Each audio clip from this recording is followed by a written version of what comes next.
cada día que pasa, el ambiente navideño va en aumento y uniéndome a esta temporada.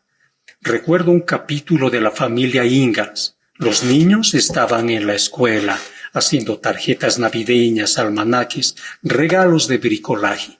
Las madres estaban en la casa de los Olson haciendo otros regalos mayores. La profesora, que ve que el cielo se está nublando, adelanta la salida y deja ir temprano a los niños.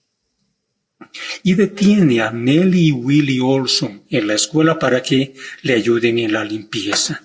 El mal tiempo se intensifica y llegan los padres. No encuentran a sus hijos y van en busca de ellos, de dos en dos.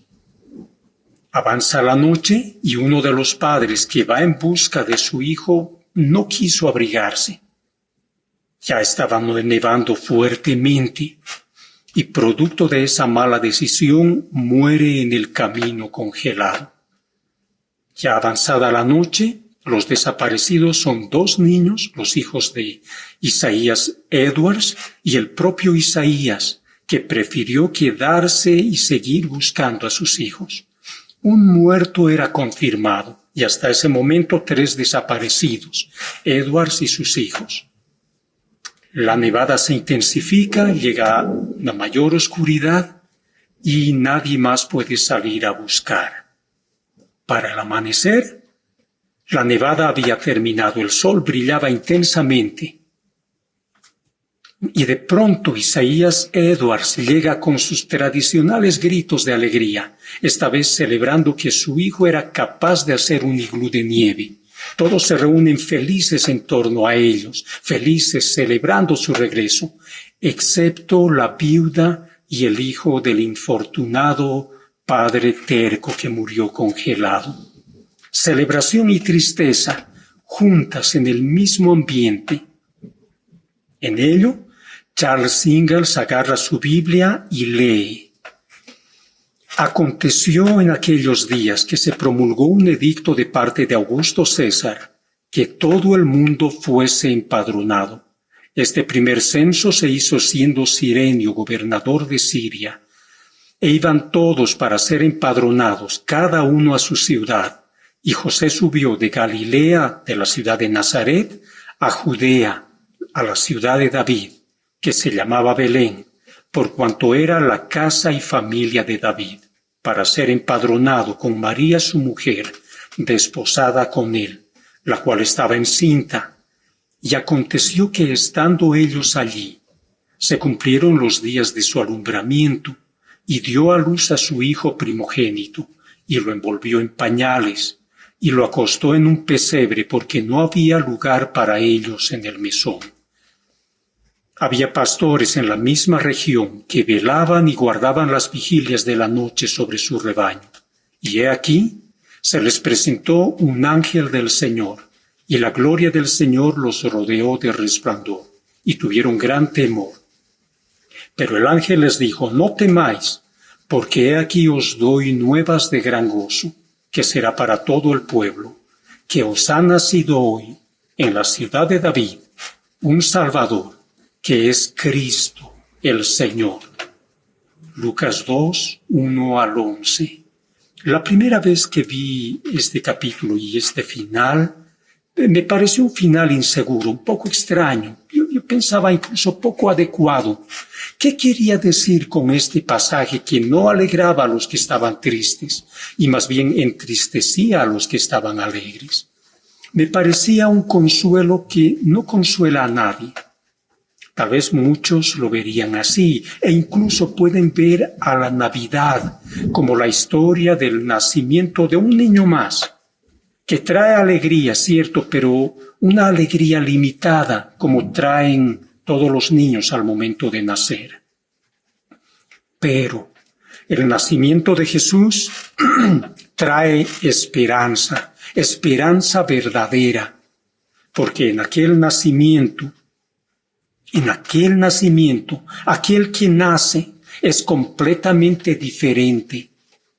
Tanto así que los mismos ángeles le llaman Señor, así como leímos. Por eso, Nuestra esperanza eterna solo es posible en el Señor Jesús. Esa es la idea de esta meditación. Nuestra esperanza eterna solo es posible en el Señor Jesús. ¿Por qué necesitamos de Jesús? La primera respuesta, porque sin Él no hay posibilidad de cercanía de Dios. Porque sin Él no hay posibilidad de cercanía de Dios. El ángel había dicho del niño que nacía el Salvador. ¿Cuál es el peligro del que debemos ser salvados? Si la vida fuera como una película, nosotros habríamos llegado al final de la película. Sin lo anterior, no entenderíamos la historia. Y la historia comenzó con Dios y la creación. Antes de ello, no había nada, sino solo Dios. Y Él inicia un proceso, el proceso de la creación. Dios puede crear tan rápido como el tronar de unos dedos, o un abrir y cerrar de ojos. Y en cierto sentido así lo hizo, aunque por partes. Génesis presenta a Dios hablando y de esa manera originando lo que no existía. Primero, la materia básica o primaria, y a partir de ello, la creación empieza a tomar forma. Luego viene la luz, luego las aguas, las lumbreras, luego la vegetación, y así, hasta llegar a crear a la humanidad. Dios creó a la humanidad a su imagen y semejanza, y todo esto fue del agrado de Dios. Al final del proceso de la creación, Moisés escribe: y vio Dios todo lo que había hecho, y he aquí era bueno en gran manera, y fue la tarde y la mañana el día sexto. Una creación en gran manera buena. No podía ser de otra manera porque era una creación perfecta. ¿Por qué? Porque un Dios perfecto lo había hecho. Pero aquello que era en gran manera bueno no permaneció así. Fue contaminado por rebelión. No conocemos a profundidad lo sucedido, detalladamente. En realidad nada conocemos a profundidad, solo lo básico. Incluso los científicos, los expertos, de nada conocen a profundidad.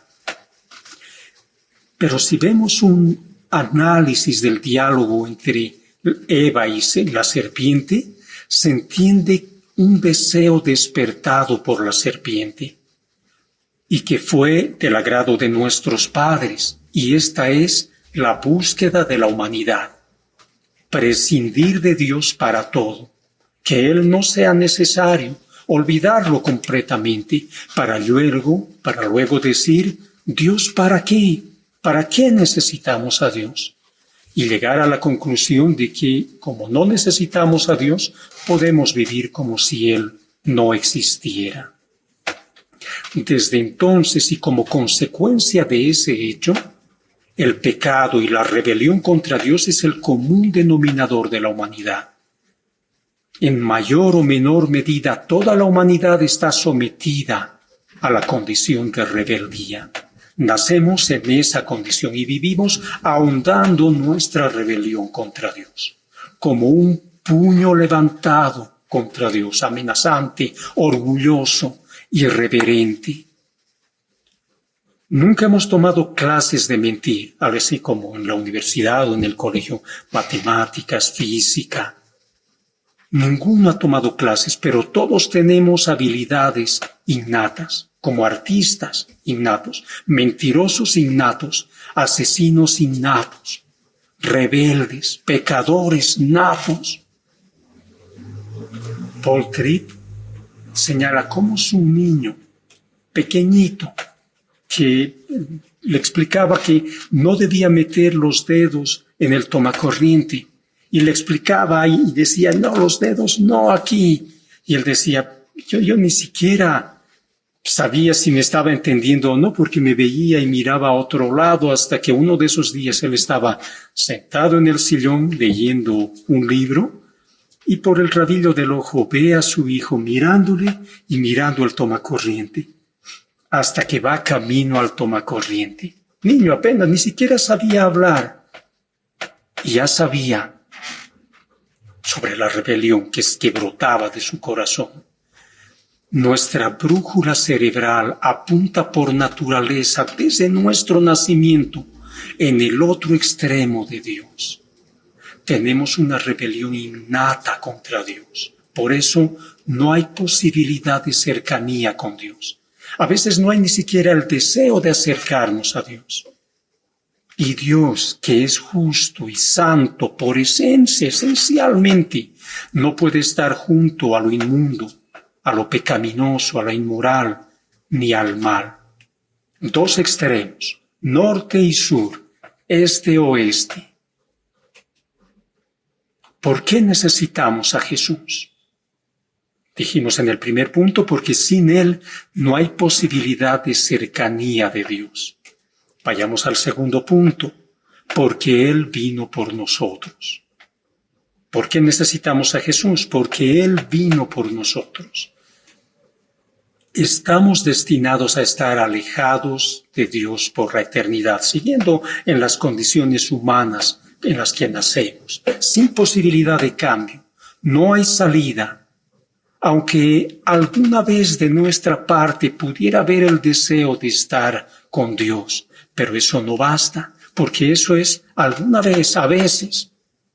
Y ese deseo, el solo tener el deseo, no cambia lo esencial, nuestra naturaleza. Pero Dios había prometido que habría un fin a esta situación, desde el principio.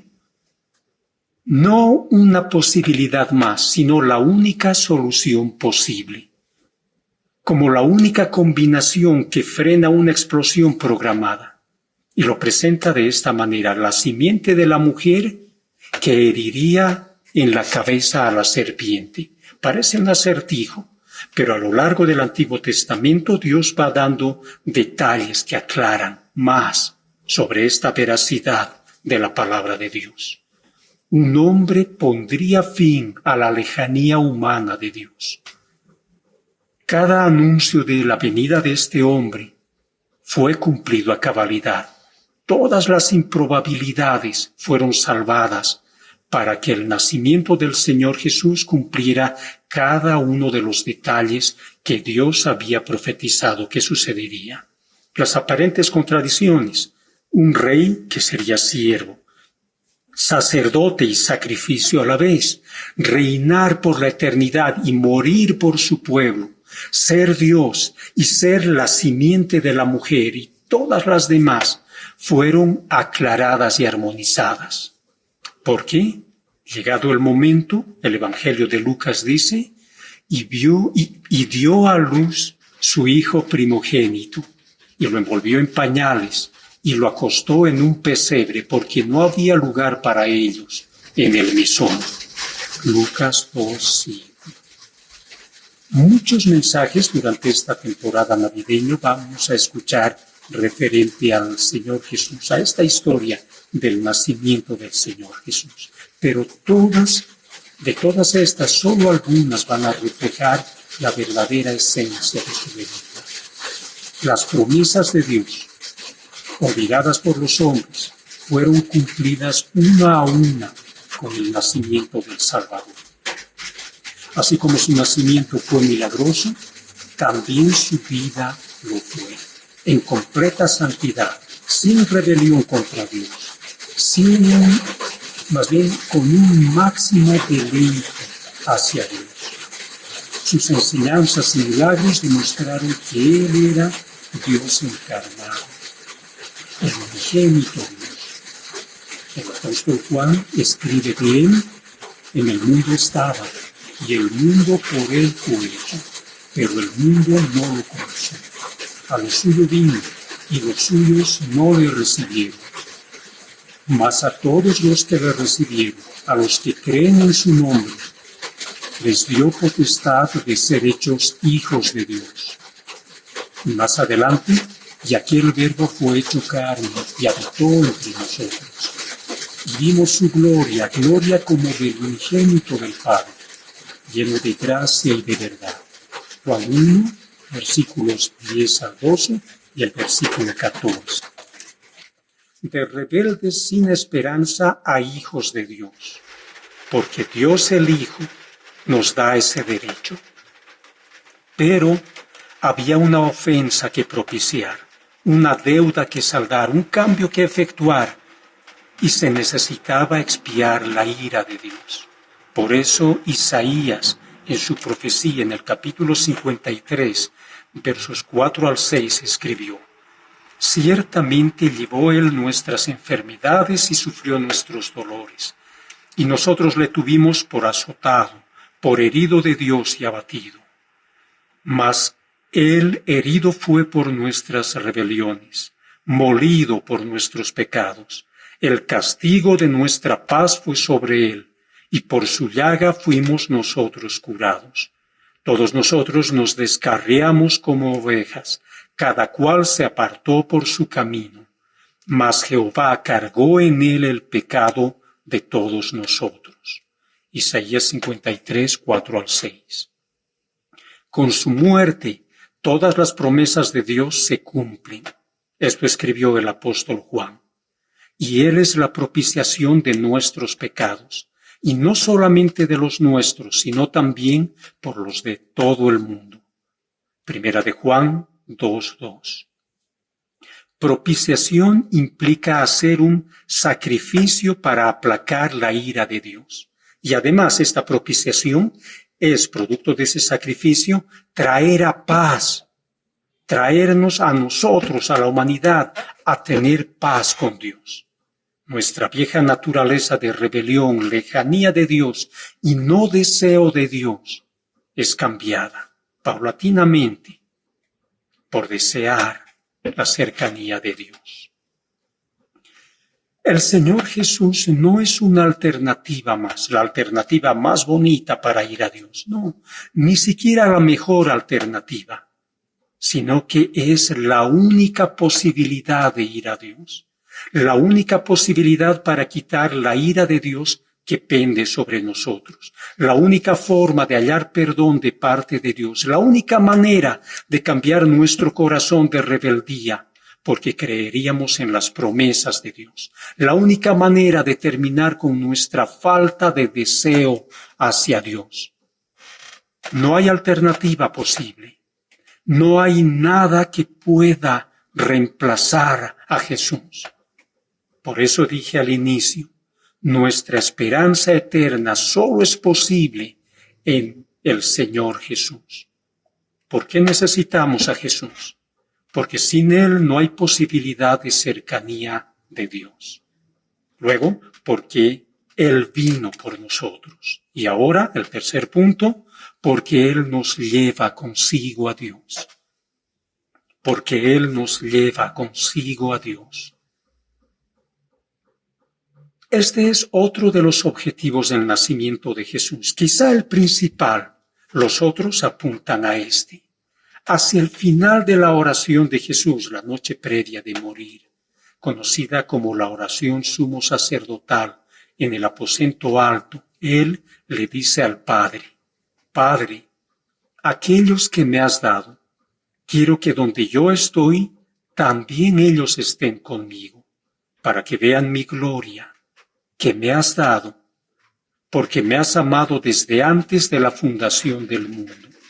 Juan 17:24. El propósito de su venida es llevarnos con Él. Ahora aquí, y en estas palabras, no habla un egocéntrico o arrogante, porque ver la gloria de Jesús es lo mejor y más maravilloso y satisfactorio que nadie pueda imaginar. Creo que tal vez entre nosotros haya alguien que sea un realmente amante del arte, por ejemplo. Alguien que diga, deseo ir al Museo del Louvre para ver la Gioconda. Ese es mi sueño. O alguien que diga, quiero ir al Museo Británico a ver el Códice Sinaítico. O alguien que quiera ir a Israel para ir a ver los rollos del Mar Muerto en el Museo del Rollo. Pero si incluso cumplieran ese su deseo, luego de ver esto que ellos desean y ansían ver, eso no les va a llenar para siempre. En cambio, ver la gloria de Jesús es la maravilla que llena profundamente como nada jamás puede hacerlo. Y el Señor Jesús lo sabe, y por eso Él desea lo mejor para nosotros. Y eso es que le veamos a Él en toda su gloria. Para ello fuimos conocidos por Dios. Pablo escribe en Romanos 8, 28 al 30, y sabemos que a los que aman a Dios todas las cosas les ayudan a bien. Esto es, a los que conforme su propósito son llamados. Porque a los que antes conoció, también los predestinó, para que fuesen hechos conformes a la imagen de su Hijo, para que Él sea el primogénito entre muchos hermanos. Y a los que predestinó, a estos también llamó, y a los que llamó, a estos también justificó, y a los que justificó, a estos también glorificó. Es cierto, fuimos elegidos por Dios hasta el punto de ser glorificados, hasta estar en su presencia. Todos los creyentes en Jesucristo están destinados a disfrutar de su presencia, porque el Salvador nació para llevarnos consigo. Pero quedan tareas por cumplir. La primera es que busquemos la santidad.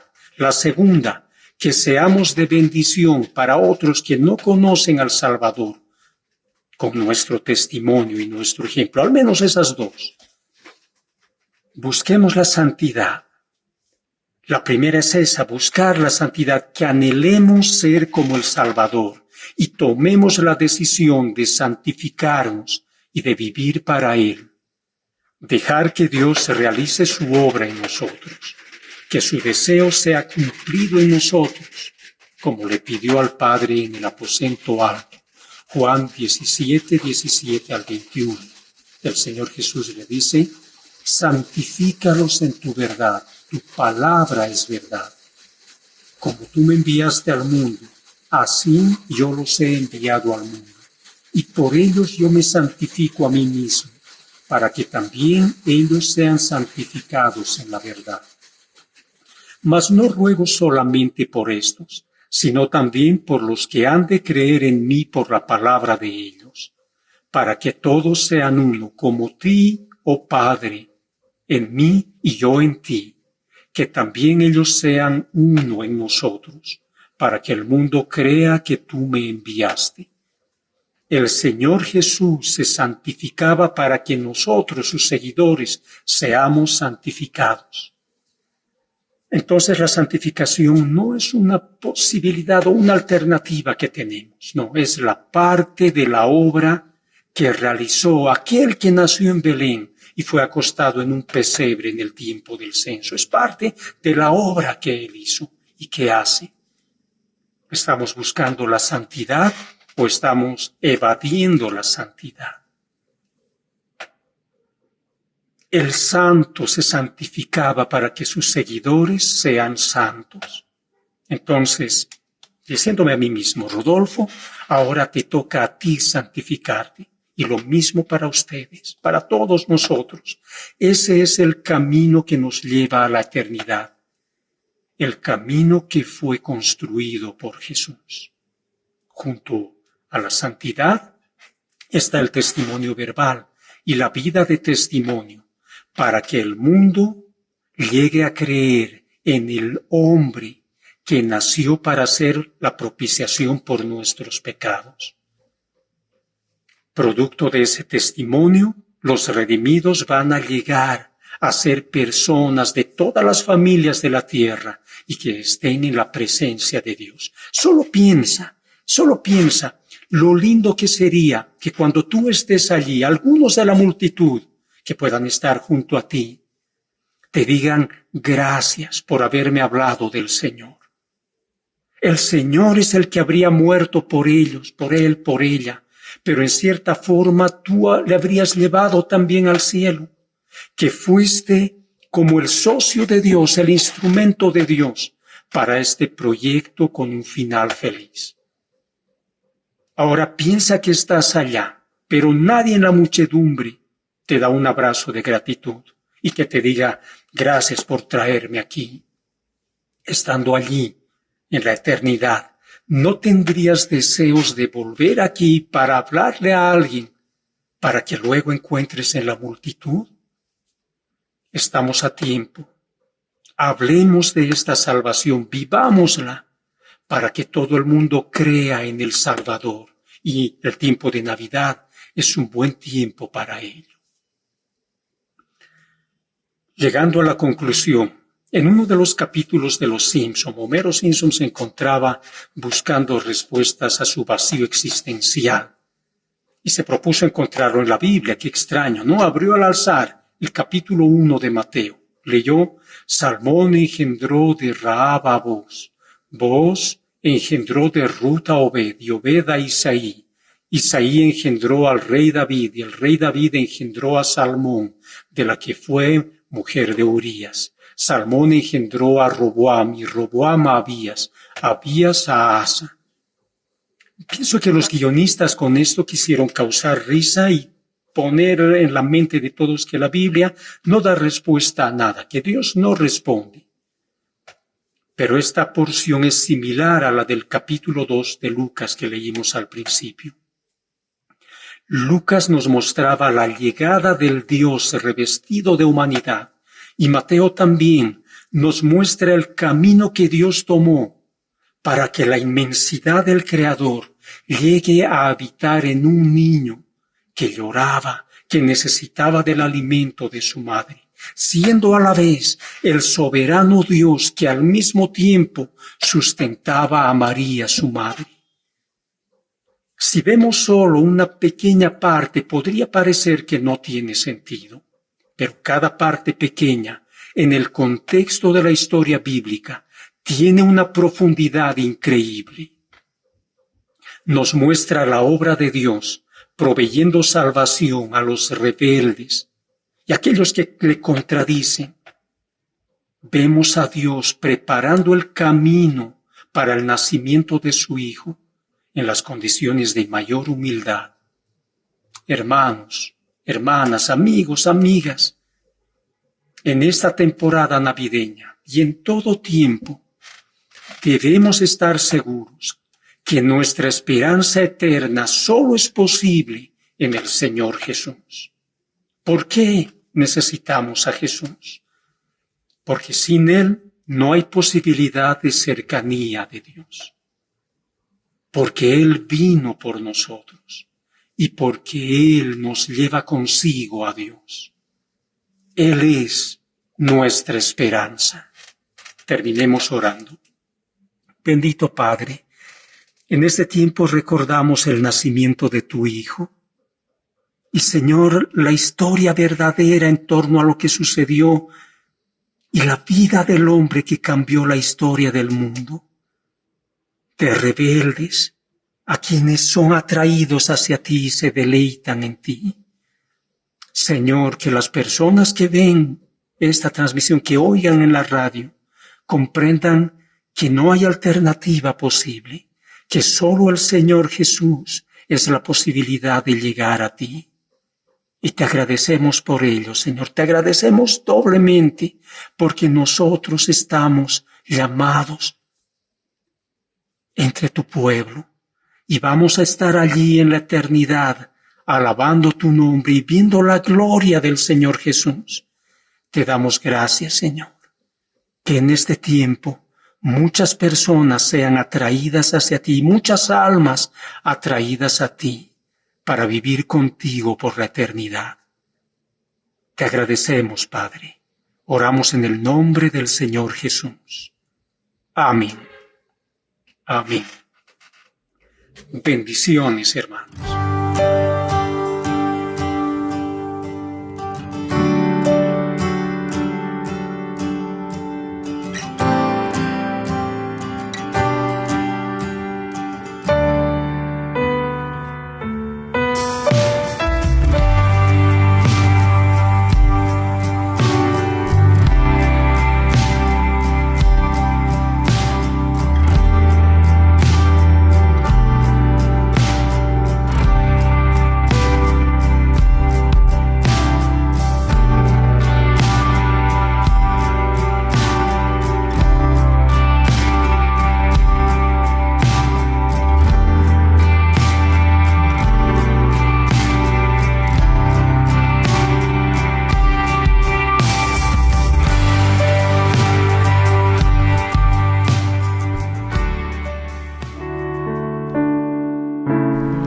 Esperamos que el mensaje de hoy haya sido de bendición para tu vida.